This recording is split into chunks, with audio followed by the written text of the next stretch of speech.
Introspection. Introspection. La vraie semaine. Voilà, ici, on a un tableau représenté. On a une partie en éclairage, une partie claire, qui évoque le côté physique de l'humain, le côté imagé, le côté que l'humain veut nous faire voir. Et le côté, et son côté sombre. On est dans le monde jungien, ici, Carl Jung, le processus d'individuation, à la recherche de soi. C'est très important. Ça représente le soi, l'intérieur, l'enfoui, le non-dit.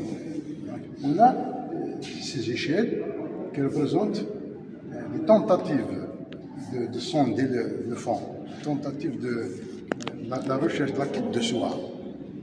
Maintenant, donc, fait partie de la guérison, fait partie de la quête.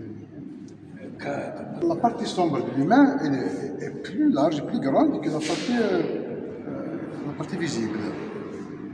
On a choisi une forme de strate. Une fois qu'on a franchi la première, donc il y aura automatiquement du nouveau.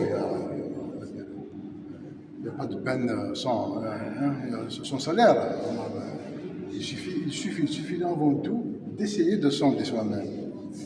C'est l'introspection, essayer de voyager vers l'intérieur. Donc l'expression est venue du poème de Jamal Amarani. Alors l'expression, elle dit « J'ai hâte d'entrer en possession de moi ». J'ai hâte d'entrer en possession de moi. C'est-à-dire, il y a lui, il y a le moi. Donc, une fois qu'il est entré en possession de soi, donc il est guéri. Donc, ils ne font qu'un.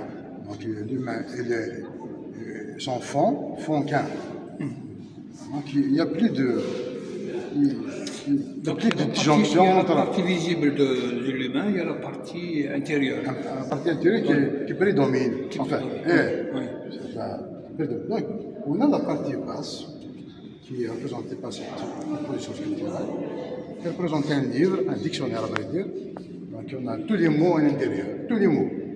Tous les mots qui représentent les mots, qui sont à l'intérieur. Représentés par cette couleur noire. C'est la boîte noire de l'humain. Il y a la boîte noire d'avion et la boîte noire humaine.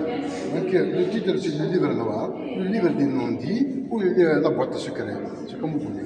Ou la boîte noire humaine.